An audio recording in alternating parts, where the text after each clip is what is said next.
I'm Rob Skinner, and this is the Rob Skinner Podcast. Today I'm talking to Martin Chairez. Martin and his wife Tina lead a Spanish-speaking ministry in Orange County, California.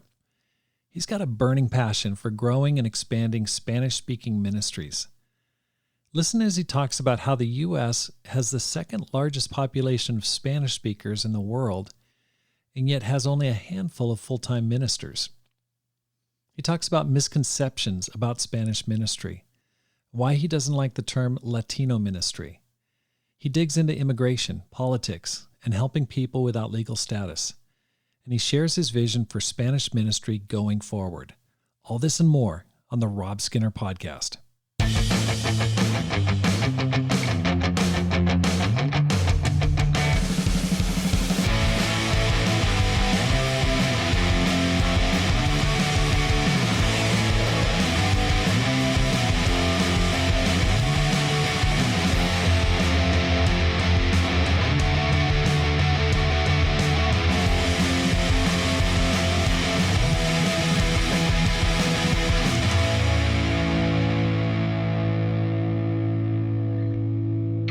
Welcome back to the Rob Skinner Podcast. My goal is to inspire you to live a no-regrets life, make this life count, and multiply disciples, leaders, and churches. The Climb Conference is November 30th through December 3rd in Dallas, Texas, and I want you to be there. It's going to be an amazing time, a time of encouragement, a time of friendship building, a time of inspiration, a time of equipping and teaching. It's been a challenging year. If you've been in the ministry, if you've been growing, there's all sorts of challenges facing us. That's why we need to get together.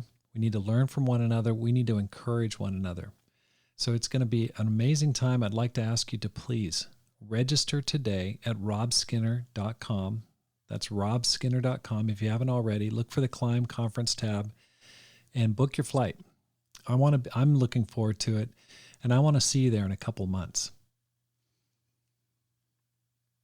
Who's the most impressive disciple you know under the age of 30? Someone who's really standing out for their love for God and passion to serve Him.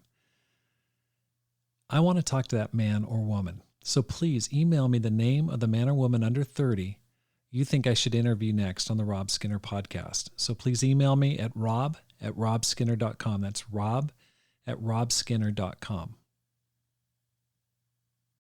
Martin, welcome to the program. Thank you. Thank you for having me, Rob. How'd you become a Christian? I was invited to the campus ministry in 2001. I was already trying to read the Bible on my own, praying, looking for purpose, looking for truth. And I was reached out to and, had some great Bible studies that clarified a lot of things for me. And by the grace of God, made the decision to get baptized and become a Christian. So that was 2001 in the college ministry in Long Beach. Well, how'd you meet your wife? So there in college ministry, a few years after I got baptized, she was baptized in the teen ministry at a nearby region. And so she moved into the college ministry, and that's where we met. We were in the same Bible talk, and it was love at first sight. And so we built a friendship, and soon after we dated, and we are now, and then got married, obviously. We're going to be married for 18 years here in January. So, yeah. And what's her name? I'm sorry. Tina Okay. Chairez. Okay. How about kids? We have two boys, 12-year-old and a 10-year-old, Ezra and Noah. We have a house full of boys. So pray for Tina. That's awesome. Why'd you decide to go into the ministry? Yes. I think a lot of us at that point, we just dreamed to do great things for God. I was also never really clear or sold on what I wanted to do in my life and why I'm in college. I just knew it was the right thing. I think the core of it is I really wanted to help people. I just wanted to serve people. But then really felt the calling of God, and that calling came in surprising ways, not in ways that I was expecting. So, my dream at that point was, okay, I want to be a college minister.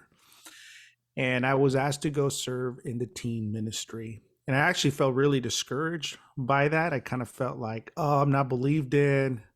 I'm kind of being sent to a ministry that is not that important. This is my 19-year-old brain right there. But I really believe that I felt in love with God in deeper ways in the youth and family ministry, and just clarify the calling that this is about God. This is about reconciliation of families to God, um, along with the zeal that campus ministers and students have. And so that sort of combo to me felt like I really want to pursue this. And obviously, the prayer then became, God, if this is your will, um, make that clear. And so the desire was there, and I think the calling became clear again in ways that I was not expecting. So servitude is definitely the way, uh, my journey into ministry. Okay, so who put you into the ministry? Like, where were you when you got into the full-time ministry?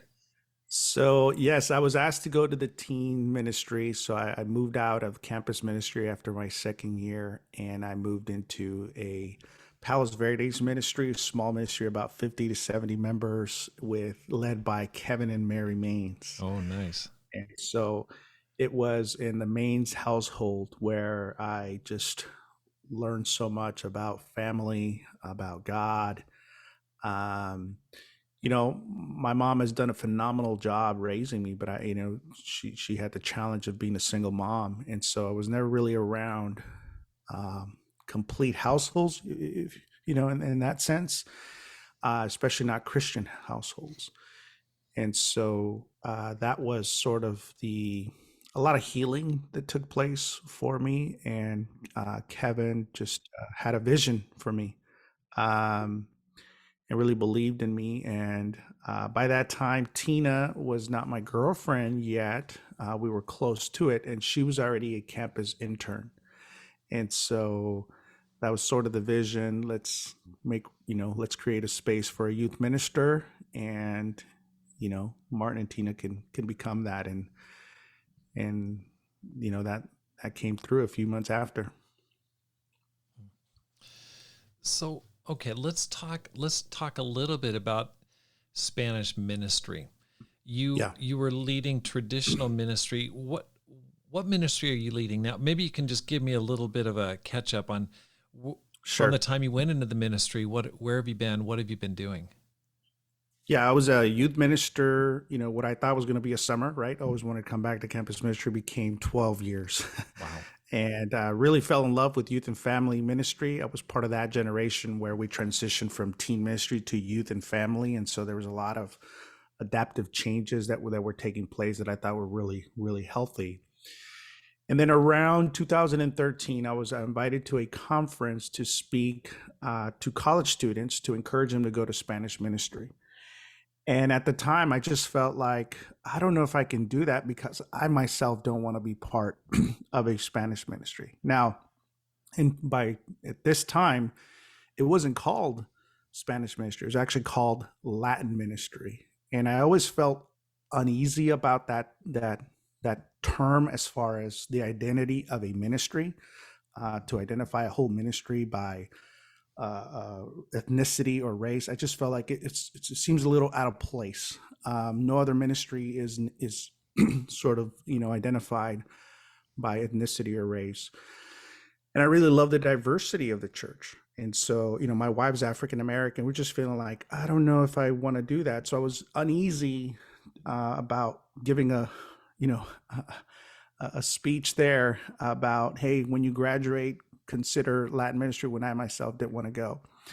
And so I prayed, I did some research, and come to find out, the U.S. is the second largest Spanish speaking country in the world. Wow. And so that was an aha moment for me. I remember, talking to my wife and showing her the laptop, and, she's looking through that information, and she said, a lot of people are not going to become Christians if they don't hear the message in their language. And so that was the beginning, the birth of, this is not a Latin ministry per se. This is a language-based Spanish Ministry.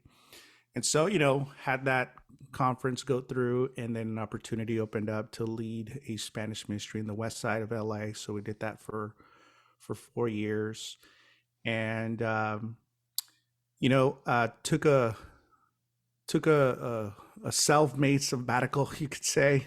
We moved into San Diego, and I led the Tijuana border programs for Hope Worldwide full time for a year and a half.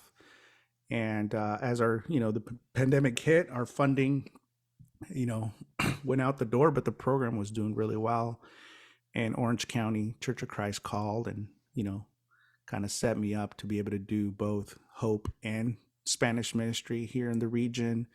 And so I've been here since. So technically, 75% employed by the Orange County Church of Christ and 25% by Hope Worldwide. I'm still the director of Tijuana Border Programs.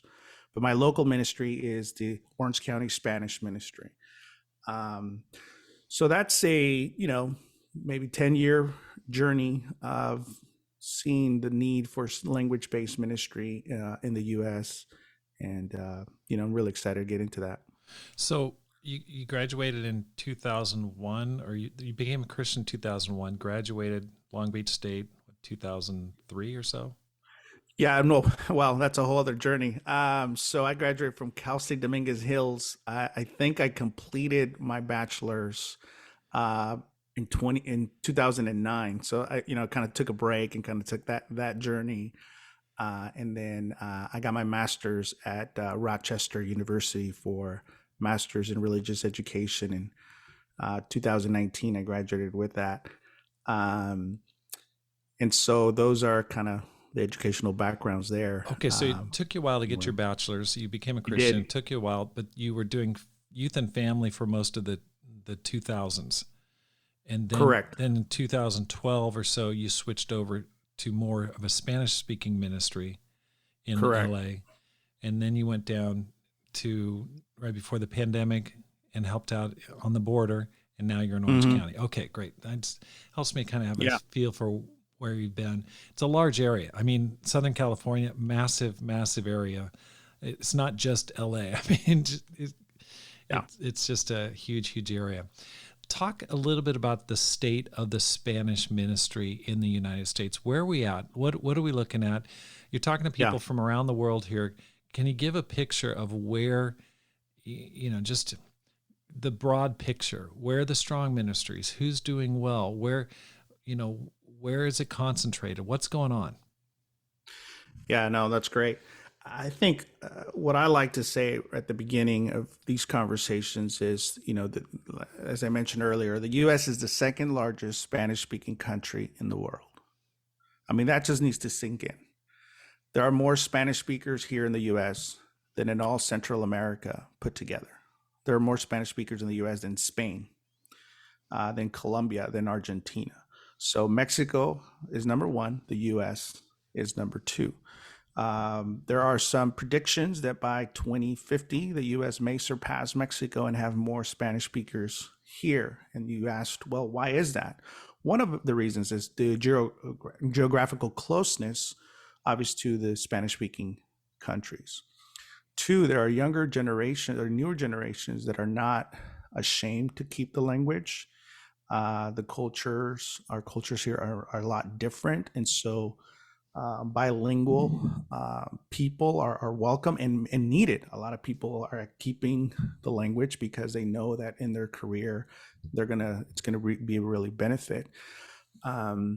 Whereas in previous Spanish-speaking generations, by the second or third generation, you would lose the language. You're now keeping it.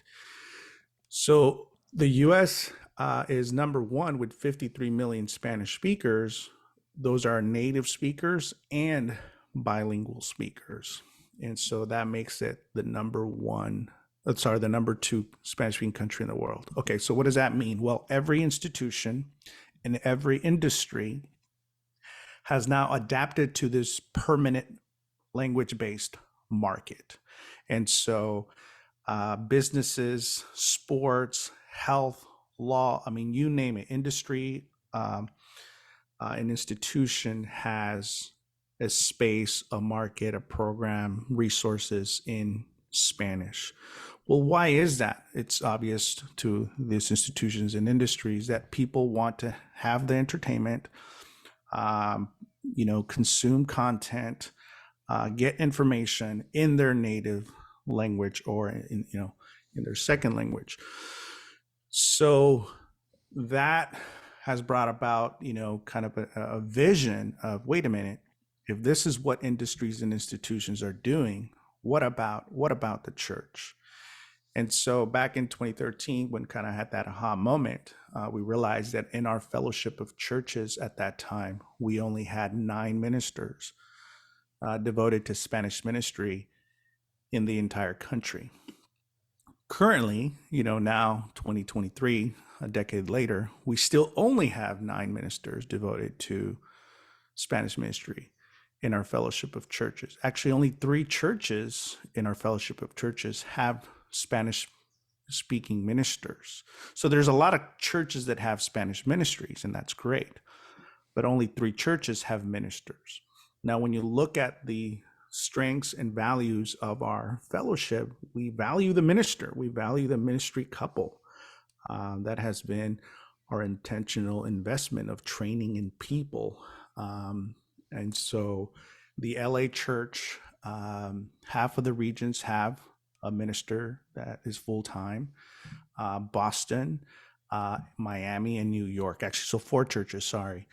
And so 4 of our churches in our fellowship have ministers devoted to Spanish ministry in the second largest Spanish-speaking country in the world. And so that to me sort of paints the picture, one, of the need, but maybe more importantly, of perhaps the new things that God is doing in this country in language-based ministry. Okay, so 4 full-time, 4 ministries with full-time workers. Yeah, 4 churches that have full-time ministers devoted to Spanish. Okay, so basically haven't even scratched the surface here in terms of reaching that community, that population. Correct. Okay. So when you think about, communities that are in states and cities that have Spanish-speaking communities that are permanent, they're going to be there, they're going to keep the language, it's going to stay. Those communities, those people are not coming to our churches because there's no space for them. There's no content for them. And so efforts are made to have translation, but sometimes those translations, when they are permanent, long-standing, that's not a pleasant, welcoming, that's not a formative practice for those people. And so they end up not sticking around. Right. So when you look at churches like San Diego, all the churches in Central and Northern California, the states of Arizona, Nevada, Texas, there is no minister devoted to Spanish ministry in these states. Now, I say that not with an intent of critique, just to make us aware of the opportunity that is at hand. Exactly. Okay, so this whole topic of Spanish ministry, it starts to bleed over into politics. It's a hot topic in terms of election cycles, the wall, immigration, people, Sure. On the border. Just as a disciple and as a leader, how do you take that? Okay, just talk to me about how you navigate that whole concept. I mean, we've got a huge population here. There's a lot of heat about this whole immigration issue. People coming from Central, South America, and other countries. Yeah, help us out here. Yeah, no, that's great, and that is, in a personal sense, that's probably been the most difficult thing. I love our church. I want us to do well. In the last decade, I've spent much of my time persuading churches and leaders to make space for people like me, people like my parents. And so there's an emotional exhaustion from that in trying to explain these details. So, but I appreciate the question because I think there's elephants in the room that need to be addressed. And I really believe that Christians do well when we have the right information. So when it comes to the immigration, it's a matter of our theology in some sense, right? The caring for the foreigner, the immigrant, is the second most quoted command in the Old Testament next to loving God. And so there is an awareness of God's people about the foreigner that are not viewed as threats. They're not viewed as invaders. They're not viewed as takers, but they are viewed as equal parts of the community.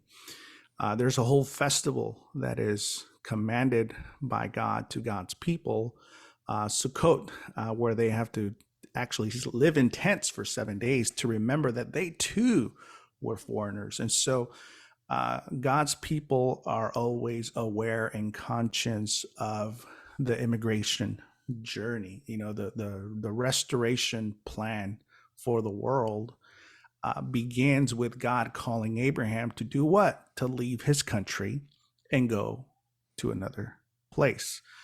I think all of us, we can track a major move that we made, a major physical move that we made or our parents made before we came to salvation. We either moved cities, we moved countries, or our parents moved cities or moved countries that led to salvation. So if we step back from the political theater, we can see the God who is at work through the migration of people from Abraham to now. So that can change our perspective. I think another thing, and we can, kind of get into that, but just to add something else. Well, I think that was something that you brought up at the lesson that I remember. You talked about how Abraham was an immigrant. He was, right. He immigrated from Aramea into the promised land. So that was just, I hadn't really thought about that in that context. Right. Yes. And so, and there's more. I mean, you look at the work of Luke in the Gospel of Luke and Acts, and you see the work of the Holy Spirit, the activity of the Holy Spirit of moving God's people crossing borders. And so the Samaritan, the Good Samaritan, well, that happens at a border. And so then you have the church being called into Europe. And so in Acts 15, Paul has a vision, by a man who says, "Come and help us." And so they enter Europe for the first time. They find themselves in Philippi. There is no synagogue there. They go to a place of prayer. And whose heart does God open? Lydia. It tells you where she's from. She's actually not from Philippi. She's an immigrant. She's a Gentile woman. And so God is doing new things. And so you see the work of God moving God's people and moving people so that they can have an encounter and receive salvation. And so that to me is part of the conversation. Right. When we just focus on laws, then it can get complicated. In short, our immigration system hasn't been able to solve these challenges and issues. The church is not going to. That's not our role. That's not our part. If our system can't figure it out, why can the church figure it out? I think the other thing is there are some misconceptions about the people that are crossing the border. Obviously, there's certain narratives, which I think we have to really be careful if people are being depicted not as human, not as image bearers of God, and we follow with that narrative. And so, we work at the border and we encounter a lot of people. Most of the people don't want to leave their country. They don't want to leave their place. They're forced. But anyway, I think the other part is a lot of the people that are able to enter the country, there is, a legal assessment into their asylum seeking process and all of that. So there's a way to have that conversation with God at the center and with God's picture and the church focus on the church's vocation. Now, The other thing is a lot of us are US citizens and we prefer the Spanish language. And so there is that part as well, that the Spanish ministry is not only an immigrant ministry, but it's a mixture. And sometimes you have family members that whose status hasn't been worked out yet. They've been waiting. I myself came to this country when I was 9 years old. I was brought to this country. I started my legal process at the age of 19 as a Christian, obviously very aware to have conviction and be righteous and be honest. My immigration process took 17 years. Wow. I became a permanent resident 4 years ago. Wow. I'm 41 now. And so the legal process is slow. It's inconsistent. It depends on how the economy is doing. So there's all these other perspectives that we need to be aware of. And so, anyway, I'll end there because that's a lot. Okay. So here, this is what I'm hearing. What I hear and what I heard in the springtime is essentially the government's has a huge problem on their hands. I mean, it's a big issue. It's been an issue for centuries. I mean, this is a country built on immigration, built around. I mean, it's filled with immigrants from the very beginning. That's not going to be solved probably anytime soon. There's probably no solution that's going to be decisive or final coming up in the future. So in the meantime, as disciples, we need to just take care of the people that are coming across and not vilify them, but essentially just meet their needs. And the government's going to have to do what they have to do. But in the meantime, we can't ignore the issue of the people coming into the country. Correct. And so, and this again, if we only view Spanish ministry with, well, what about the immigration situation? We're already starting off at the wrong spot. I think this is where I start. Hey, this is the second largest Spanish speaking country in the world, and people want to engage in their own language. And so I think the churches in the U.S. Are being called to be bilingual churches. What does that mean? Each space has its own resources. It can have its own model. But these are principles and values similar to the youth and family ministry vision days where it was starting off. It's like, hey, here's 15 to 20 principles. You may not have all the resources, but here are values and principles that go along helping families connect and not separating the youth ministry from the parents, but working. So those are all values-based, principles-based. And I think that's where I think we need to start exploring what can it look like for our local church to create a space for the Spanish dominant speaker so that anyone in our community, our family, our neighbors, we can invite to church and there's a place for them. Okay. Without that kind of creativity, a lot of our Spanish speaking friends and family members and neighbors are not being invited to church in a lot of places because there's no place for them. There's no solution there.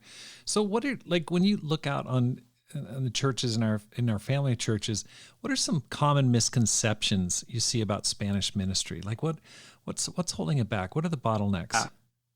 Yeah, there's about 10 of them.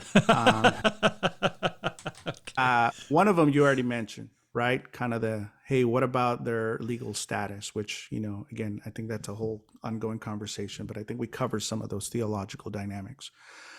I think another one is, well, their children speak English. Their children want to speak English, so why not just bring them over? And so typically that kind of decision is not made by a bilingual family. That kind of concept is drawn up by a monolingual person or family. The reality is that children whose first language is English, but their parents' first language is Spanish, so the children's second language is Spanish, they live in that bilingual world and they actually do fine, and it's actually really healthy. And so that's one of the misconceptions. Well, the children don't want to be there. The children don't speak the language. No, that's their day in and day out life. That's interacting with grandma. That's going to school, friends, neighbors. And so that's one misconception. Um, I think the other is that, shouldn't they just learn English if they're in this country? It's going to help them with their job. It's going to help them with their future. Some of that makes sense, but that does not mean that you're going to engage spiritually in that way. So most Spanish speakers in this country, or the dominant Spanish speakers in this country, they're somewhat bilingual. They're what I call, they speak working English, enough to get by. But when it comes to church, when it comes to being human, when it comes to being in relationship with God, when it comes to worship, confession, prayer, preaching, sermons, you're going to choose your native language. And so we can see back to the gospel, or back to the work of Luke in Acts chapter 2. People from all over the world are there. The Spirit comes upon the apostles. They begin to speak, and people's response is, we hear you declaring the wonders of God in our native language. Wow. So what does that tell us? It was important for the Holy Spirit to preach and announce the full salvation in people's native language. Right. And so the Holy Spirit did not call them to assimilate into Aramaic. He didn't call them to assimilate into whatever language was dominant at the city there. In fact, it's the Spirit that adapts to what the language that people speak. So that's one of the misconceptions. Shouldn't they learn English? According to the Holy Spirit, no. According to the Holy Spirit wants to speak their native language. And so if the church's stance is, well, they should learn English, then we're not participating, I think, faithfully to the Holy Spirit's values. Because if the Holy Spirit chooses to speak their native language, then the church, who wants to be led and in step with the Spirit, should speak the native language. So that's another misconception. The third here, and I'll leave it at that, and we can maybe I'll land here, is that sometimes Spanish ministries get really frustrated. A lot of the volunteer leaders, there's major burnout. They've been creating content, preaching, working full time. Often they're not represented in decision-making circles or processes. There's a lack of representation of people that are bilingual, are culturally aware.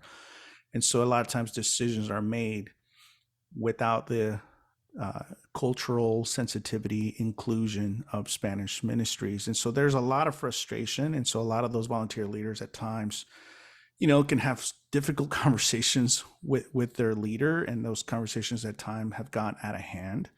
But when does that not happen? That happens in every ministry, where people that have tensions. Another challenge that can happen with that lack of representation and the volunteer sort of burnout, is that the Spanish ministry without a minister begins to become kind of an isolated ministry. There's challenges, there's issues like in every ministry, and a lot of times the minister or the elder comes when there's a big major problem. And so for staff, eldership, leadership, a lot of times their only experience is when there was problems. There was no visits prior. There was no encouragement prior. There was no resources prior. There was no coming to preach prior. But, my only experience is when there was a major crisis and an issue.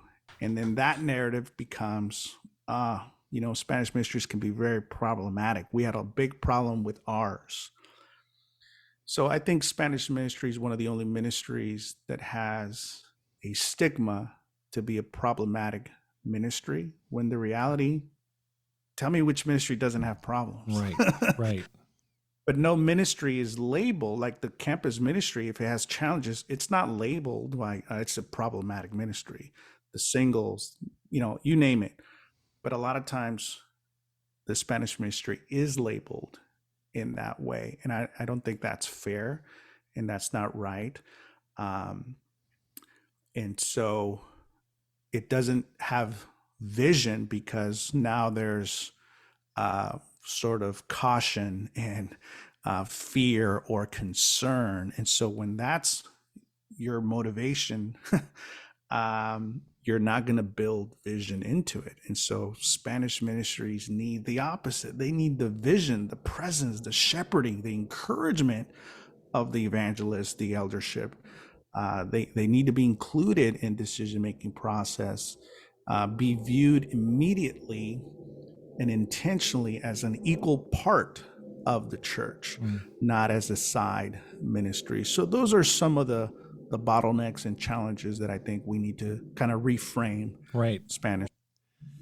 And I've heard some of those things, like, the Spanish ministry is a lot of drama involved. But when you say that, that makes sense. If it's not giving any attention, then it seems like a drama-free ministry. But then when you start giving it attention, then of course problems are going to surface, and probably the only thing that gains attention is serious drama that can't be handled where you need it. So that becomes the focal point. So that makes a lot of sense. Right.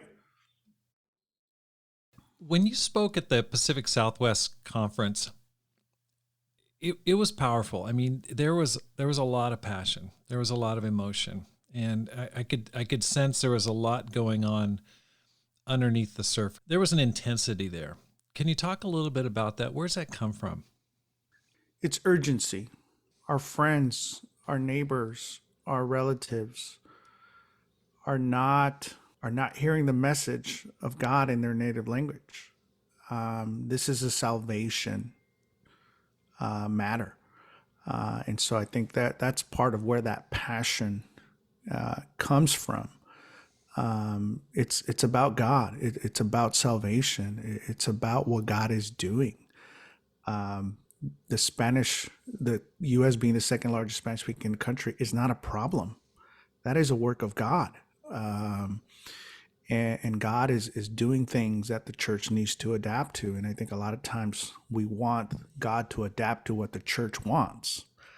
And I think that, part of that message was, listen, church, we need to adapt to what God is doing, rather than, have God adapt to what the church wants to do.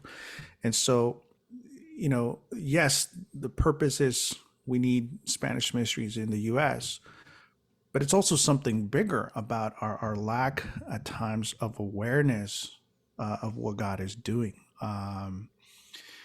And I think the other part is it's obviously very, very personal, because, it's a decade now of trying to persuade the church that wants to make disciples to make room to make more disciples. And so there is that sort of frustration that is there. And so, that all of that is, for me, it's the intersection of Spanish ministry. Again, we talked about the misconceptions about immigration and different things like that. And so I want people to know God.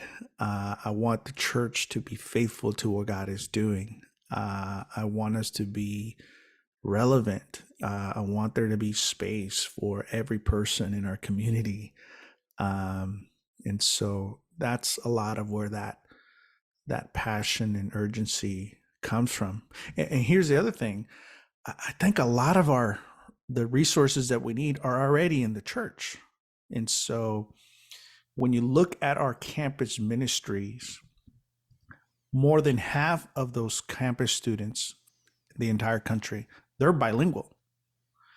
So they are what I call Moses, Nehemiahs, Pauls, that are able to step into one culture and speak that language and make the connection with the other culture.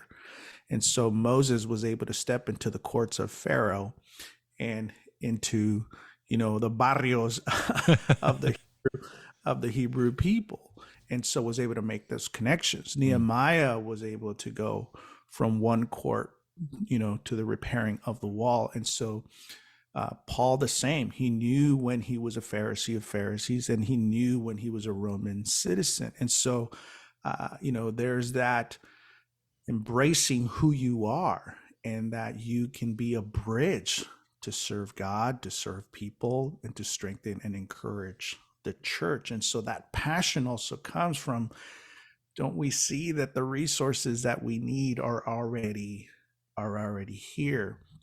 And I think a lot of times young men and women that are bilingual, because there's not a visible vision for be a minister in Spanish ministry, a lot of these young men and women, for generation after generation, they could have been great Spanish ministers, but because there wasn't no pathway to that, there was no clarity to that, they chose careers, which is okay, that's great, but they could have been great. And so that sense of urgency is there, that hey, the resources of building these ministries is here. And so all of that sort of plays in sermons like that. Okay, so you've been really, I can tell that, you're talking about, you've been persuading, trying to work it. What are some of the obstacles you're facing? What are some common arguments that you're wrestling with? What's causing the frustration? Like of course, without naming names, what are some of the roadblocks that you're running into? Yeah, I think when evangelists hear messages like this, they're evangelists, they're moved, they're convicted. I think the challenge is that sometimes that heart of the evangelist, then a few weeks later, they're functioning as administrators. No shot to the administrators. We need those. But meaning that the evangelist will look at the church and say, well, who needs Spanish ministry? And 5 people are there. And it's like, I'm not going to build a ministry for 5 people. That is what I call, the evangelist being an administrator. The mindset of an evangelist is, who in this city is not coming to church because of language? That's not 5 people. That's thousands of people. And so I think that is one of the bottlenecks. That is one of the challenges. That is one of the frustrations. And this is not a knock or, on evangelists. I think they're overworked. I think they're focusing a lot on other different things and not on the well-being of the church. Right. And so that, you're convicted, but 3 days later, 3 weeks later, you're in so many different meetings, right, that it doesn't make the list. Right.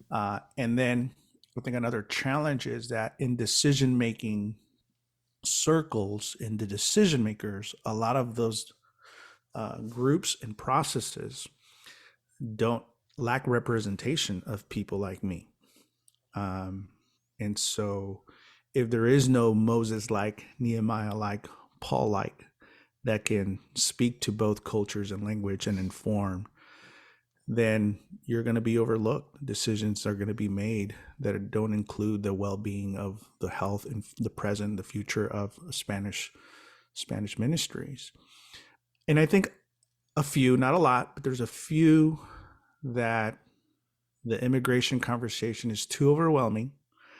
They don't want to have it with their church. And if there's a faithful, long-standing brother or sister that, is really hesitant about Spanish ministry because of an unhealthy theology of immigration, then I've seen where some of those ministers just won't have the conversation because it's gonna ruffle feathers. It's too much okay. of an issue. Now, so let's just camp out there, because I mean, we're not going to be able to cover all of the issues there in this conversation, unfortunately. But okay, so what I hear you saying is 3 things. First of all, people not having an evangelist mindset. Essentially, the evangelist is not like kind of imagining by faith, not the people that are in his church, but the people that could be in his church, that he's not counting those people as a relevant factor in his decision-making. So it's like, okay, why build something that's not even there? So essentially the evangelist needs to have a vision, not for what's there, but what could be there. What's the potential? And he gets locked into the nuts and bolts of, okay, this is what's happening in my church, but he's not thinking beyond the borders. Secondly, he said, not enough representation. There's not enough Spanish speakers, or at least bilingual people, who are speaking up for those who are either not in the church or who are in the church but need more help within the church. And then the third thing is this immigration issue. Let's just talk a little bit about that. What do you say to a person who says, "Hey, Martin, they're not even legal. You know, if they're going to become Christians, they're going to need to get right with the law. And so how can they become Christians?" Let's just talk. How do you tackle that issue? Yeah. Yeah. I mean, what I've learned is I just need to share my story, right? If that's the mindset, hey, you're breaking Romans 13, then my immigration case was 17 years. 6 of those years, I was one decision away from being deported. What was my crime? My mom crossed the border, brought me to the U.S. when I was 9 years old. So immigration is the only law where you're penalized as a minor. Every other law, if you commit a crime as a minor, it's fine. So immigration is the only law. And so with that mindset that there's no way I could be part of the church, and then it makes no sense. Am I not able to be part of the church and be baptized and be a minister if my documentation isn't complete? I mean, there is no consistency. Currently there is no pathway to citizenship. It doesn't exist. And so people think, oh, but you're doing it legally. It doesn't exist. There is no pathway. And so I think if disciples understand this, if decision-making groups understand this, they say, wait a minute, what do you mean there's no pathway to citizenship?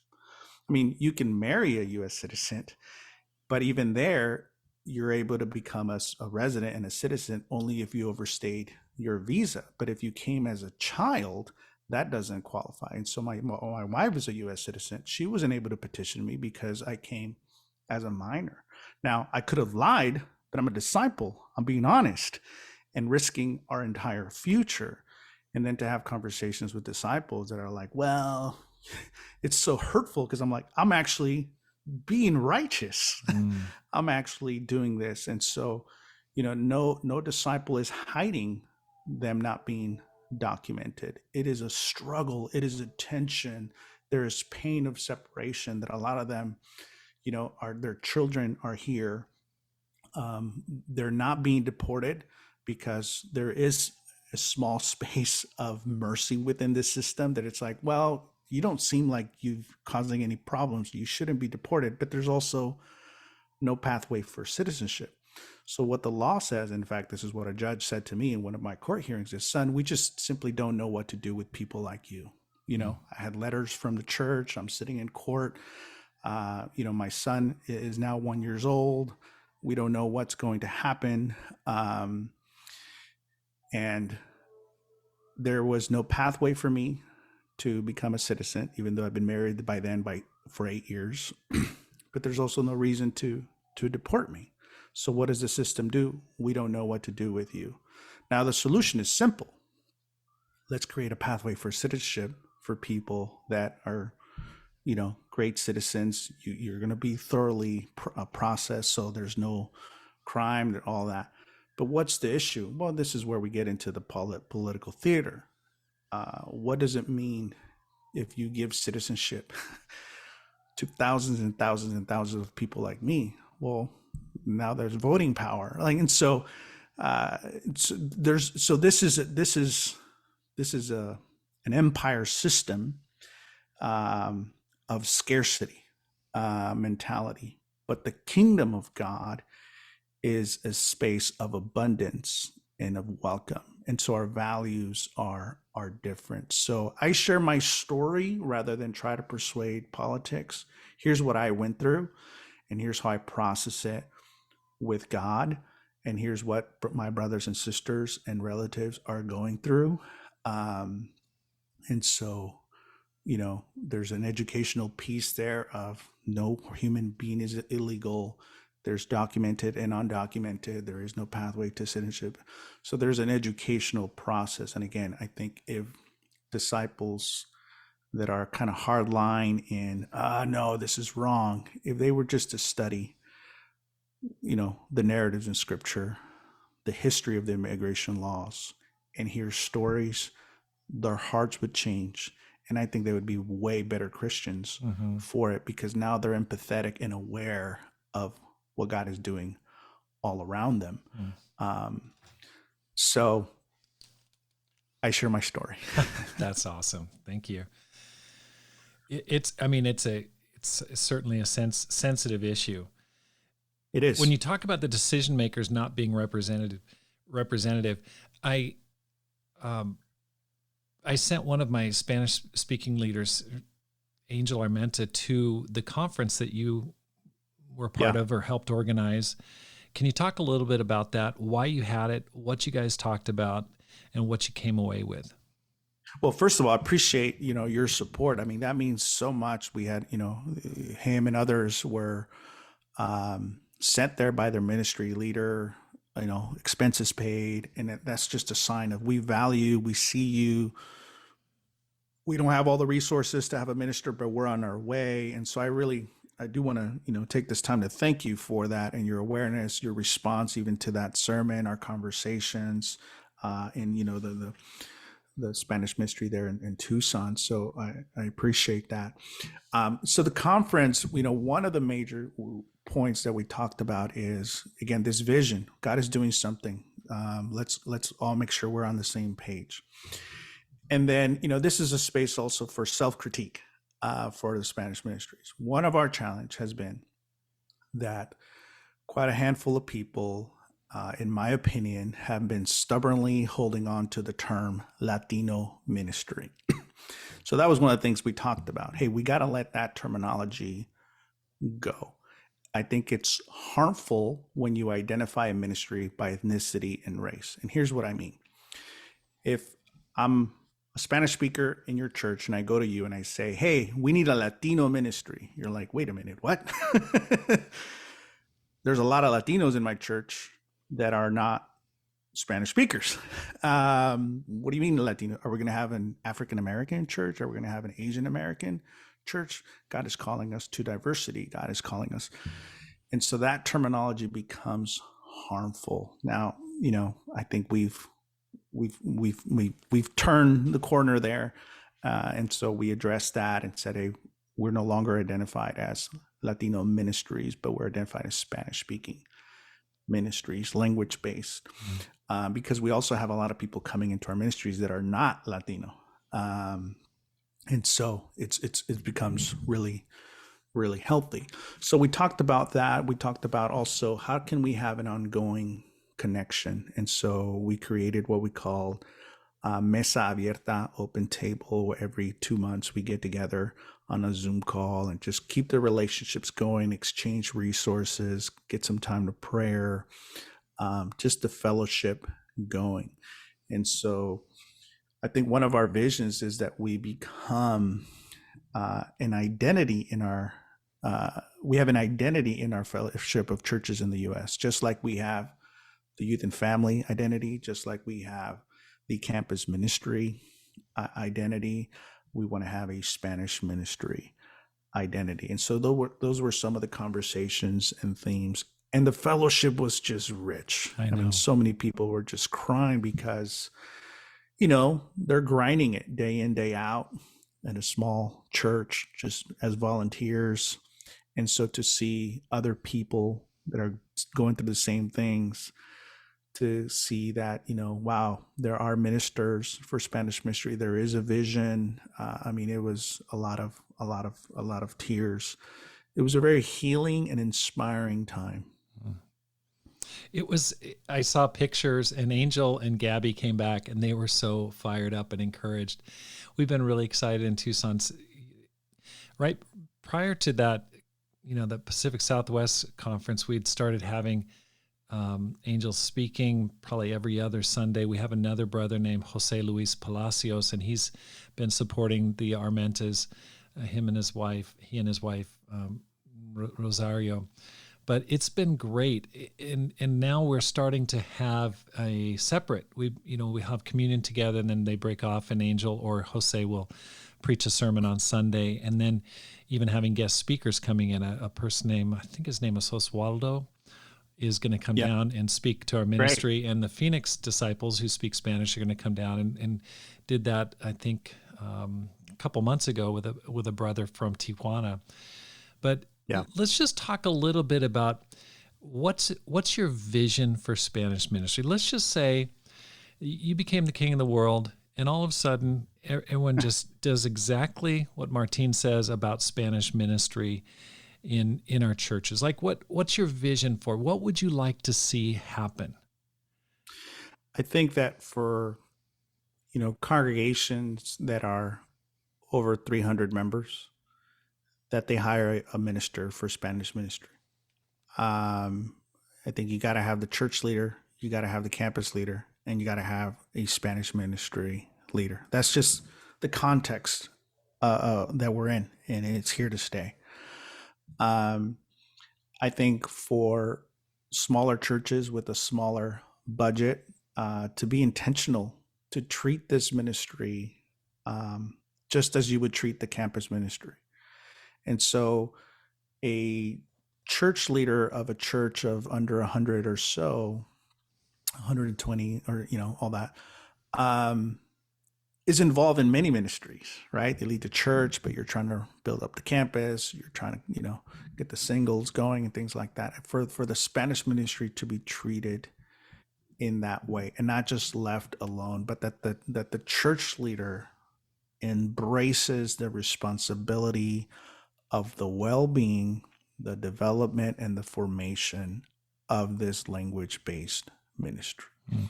That we have in our convictions that we need to have space for the English speakers and the Spanish speakers, and that we are giving opportunities and vision to the bilingual younger next generation to see themselves serving as bridge makers in between Spanish and English ministries. And so one of the models that I love is similar to, I think, what you have is one facility and then you're together and then you have separate sermons, language based, but before church, a little bit during church, and after church, you are connecting.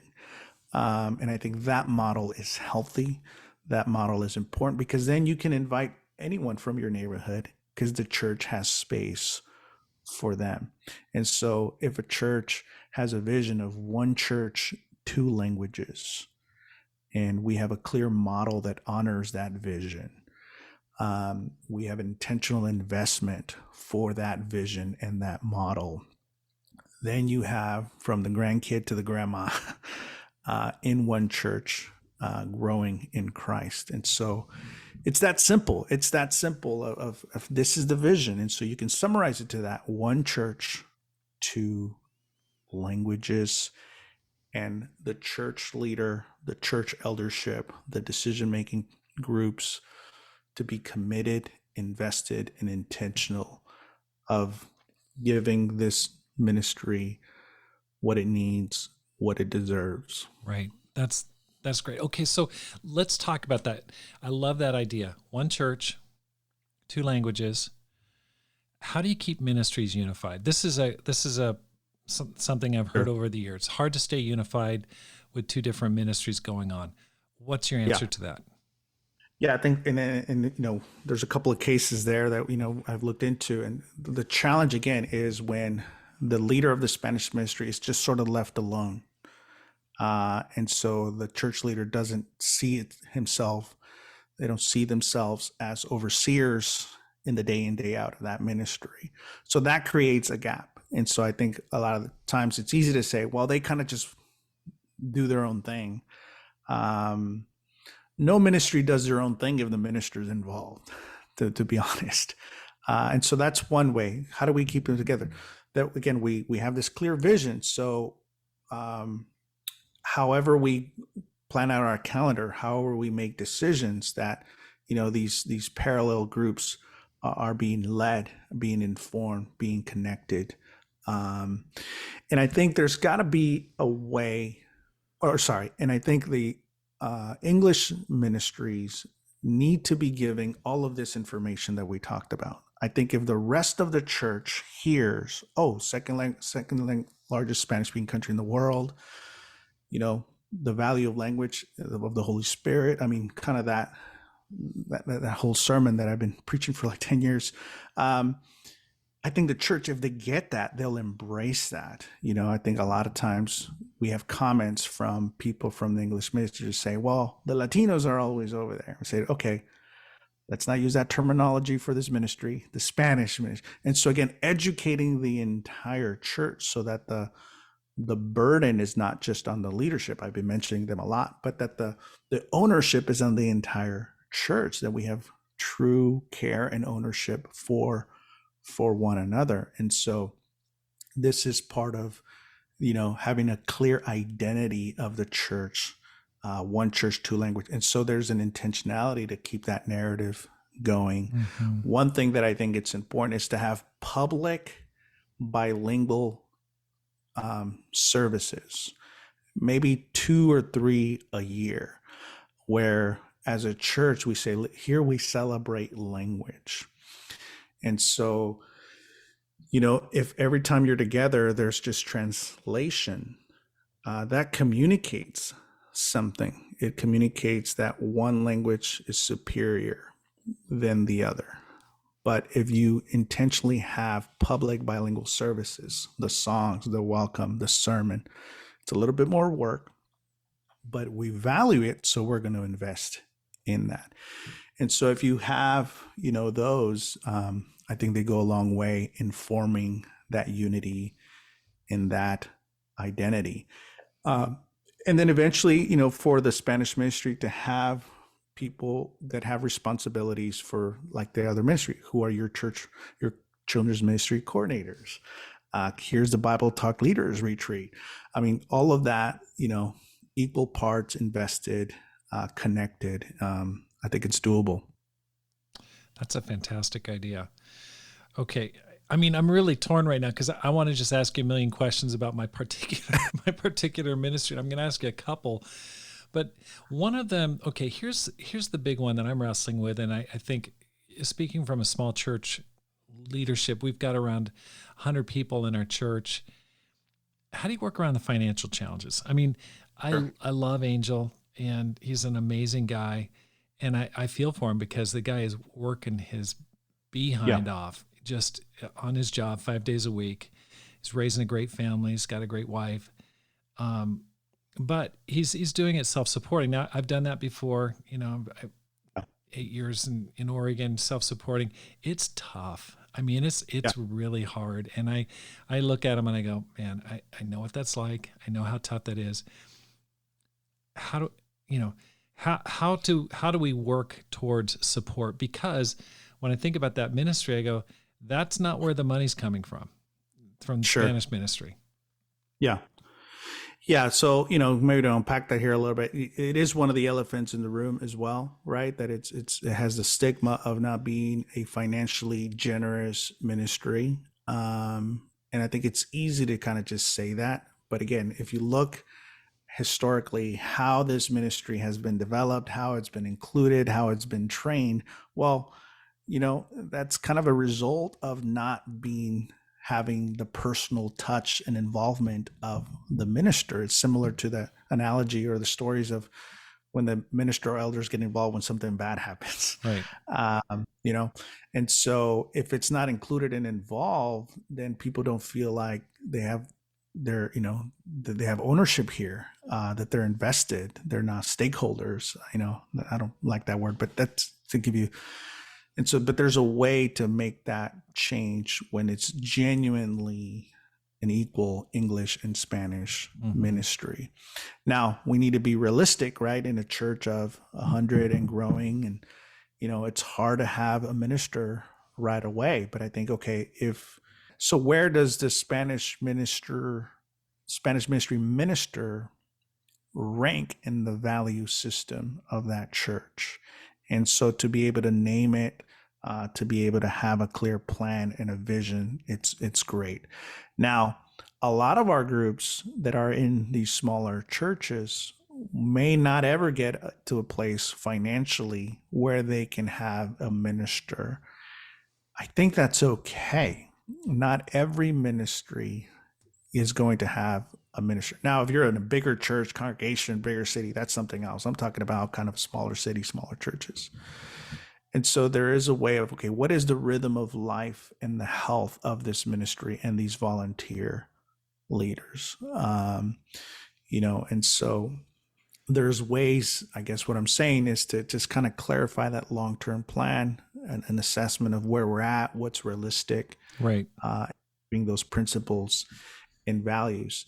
I do want to mention this when it comes to finances. A lot of our brothers and sisters in Spanish ministries, there is an injury that they have there of, okay, I've been a Christian for 20 years, 30 years, and I've seen people come from Latin America and be thanked and praised, and we have bilingual services.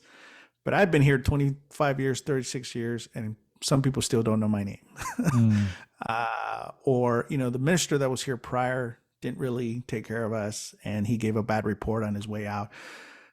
So there are some relational issues that need to be sort of restored. And then you have special missions, right, where you see so much funding go out into the Latin American Spanish-speaking world, but then there's no resources for the local Spanish ministry. And I think that can create a scarcity mentality in the Spanish ministry. Right. Where you say, well, I'm not going to give because you're not even really giving me. And that's a spiritual issue. I mean, that's real pain. That's real. But so that needs to be addressed. Both lament the fact that, okay, there has been, if there's been neglect, let's call it that. But that doesn't mean we no longer engage in these principles of generosity. How can we solve that? But again, this needs pastoral work. Without that pastoral touch, that minister touch, a lot of these situations stay permanent and stuck. And so you have, you can look at the Spanish ministry and say, well, it's not a generous group. The reality is there's just deeper issues that are relational injuries within the church. And I think when those are attended to, there could be a renewed vision there. Okay. Gosh, there's so much to talk about. One of the things that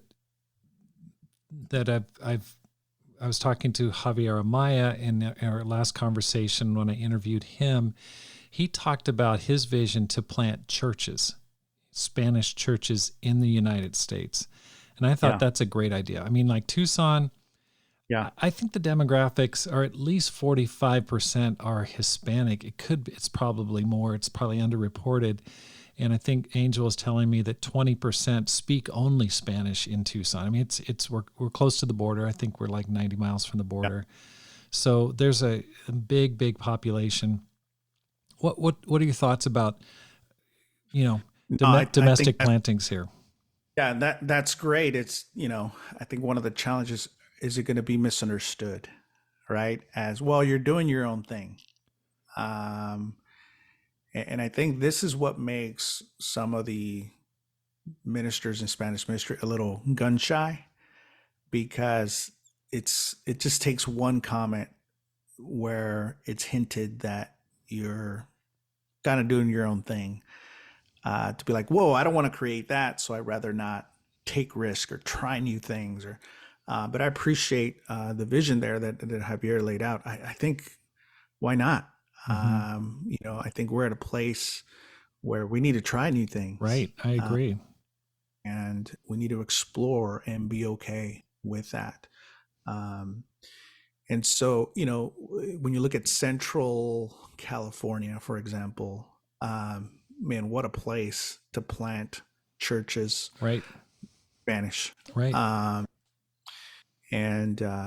Again, this is where we need the campus ministers to understand this purpose and this vision, and to be able to transmit that to their campus ministry, so that post-campus ministry, there is an opportunity where you can take your language, you can take your culture, you can take your faith, your Christianity, and invest it in areas and in cities that we really need it. Right. Okay, there's a lot of people with just what do you tell the church in, Spokane, Washington or something, or some other smaller place, lots of whites, Sure. a few blacks, and just a few Hispanics, and they're like, how do I apply this, or what do I do in this situation? That's not, I mean, I'm Southern California. What is it? Is it more than 50% are Hispanic? I don't know. Yeah. What are the I don't know. demographics? Yeah, that sounds about right. You know, it's interesting. We have a Spanish ministry in Minnesota. And so because of the lack of work in some of these, or the labor shortage, a lot of Spanish speaking families have been moving into communities and places where historically there hasn't been a presence. And again, when, the Spanish speaking communities, when they move for work, they establish their own community, they establish their own market, they establish, they keep the language. And so there are a lot of places, Georgia is in huge need of Spanish ministry, Virginia, Baltimore, and so there's definitely, Indiana. These are places that we typically don't think about. But again, this is the second largest Spanish speaking country in the world, and Spanish speaking communities have a great, ethnic work, you know, um, mentality. And so you move to the places that give you opportunity, because you want to make a better future for yourself and for your family. So I would say to those people, walk through the city, make an assessment, asking the questions with God at the center. Okay, what is God doing here? Who are the new people that are moving in? Who are the new neighbors? What does it mean to love my neighbor if my neighbor demographic is changing? Right. Is this the work? Is this the work of God? What is God up to here? Who is God calling me, my family group, our church to be in light of the demographic changes? Again, I think we have to have a Christianity that is aware and discerning our location. And so, yes, there's going to be cities where the Spanish speaking population is very low. You're not necessarily going to build a Spanish ministry for that. But there are other cities that, hey, the neighborhood has changed. Exactly. Community has changed. Can we be a church that adapts to those changes, right? If a Spanish speaking person, a bilingual person comes to the church, can they see themselves belonging here? Can they see themselves bringing their aunts, their uncles? We need to create that. And so how can we create a space that is a little bit ahead of what God is doing? Yeah. Right? We're preparing for the harvest. We're preparing for the things. And so let's start working on bilingual songs. Let's start working on these things in preparation for the things that God is doing. I think a lot of times God works in the city first and then in the church. I know. It's so, I've been praying a long time that at the University of Arizona, we convert some amazing young bilingual leaders, future leaders. Yesterday, I was in a study with a young man who my campus minister, Cole Gordon, reached out to. And he's just, an amazing young man. And he has such an interesting story because he's from Nogales, Sonora, Mexico, just across the border. That's where he grew up, and it's where his family is now. And he would commute across the border to go to school at a Catholic school in Nogales, Arizona. And that's where he met his girlfriend, and she lives in Mexico as well. And anyway, they came to church last Sunday, loved it, really, really loved it. Of course, they're, absolutely fluent in both languages, but just so receptive. And I just go, this is awesome. And I told Angel about it. I'm like, Angel, you got to get involved here. This is just a super guy, just wide open, and just gave me a real vision for what could happen in the future. Let's, I could talk to you. Can I add one quick thing to that? Sure, go ahead. Sure.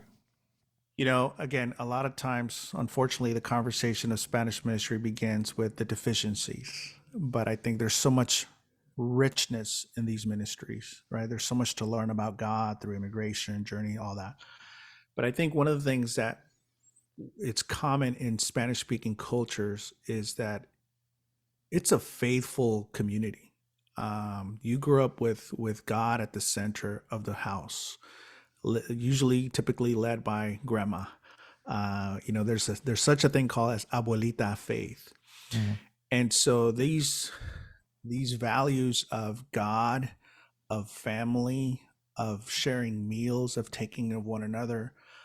I mean, if this demographic is present equally in the church, think about the gifts it's going to provide for the rest of the church. Think about how it's going to strengthen the rest of the church. And again, going back to Luke and Acts, I think that's a lot of what Luke is saying. Hey, those outside are actually great faith models of the insiders. And so the Samaritans, women, Lydia, the centurion, and so all of these, Acts 10, all these people on the outside end up being models of faith for the insiders. And so the insiders learn who they need to be as they are welcoming and allow themselves to be welcomed by the new things that God is doing with people of other cultures. And I think that is just a beautiful thing that is taking place.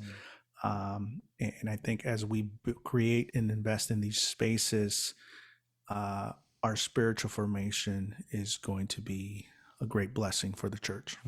That's amazing.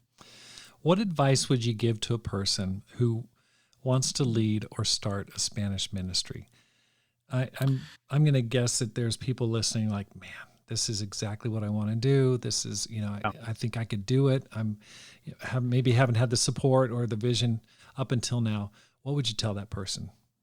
Yeah, I think, give me a call. That's right. Let's have a conversation. I'm definitely available. That's definitely a passion. And there's other ministers in Spanish that would be available to, hey, here's our experience. Let me pass on this vision. And so I think, this is all about relationships. So build a relationship with a Spanish-speaking ministry couple, and start having that conversation. I think that's a great way to start. That's great. If a person wanted to reach you, how could they get a hold of you? They can email me. That's probably the easiest way. And again, we all know each other here in the church one way or another, so it's quite easy to get my information. Okay, great. I'll go ahead, if it's okay with you, put your email in the show notes. Sure, perfect. That'd be great. Thank you so much. Thank you, Rob. Really appreciate this time. Thanks for listening. Here's how you can help support the program. First, hit the subscribe button and send a link to your friends. Secondly, read and review one of my books, either How to Plant and Grow a Church or Courage, How to Make This Life Count. You can find both of them on Amazon.com. Finally, support the Rob Skinner podcast with a gift. The link is in the show notes. Because my goal is to inspire you to live a no-regrets life, to make this life count, and to multiply disciples, leaders, and churches. Have a great day, and make this life count.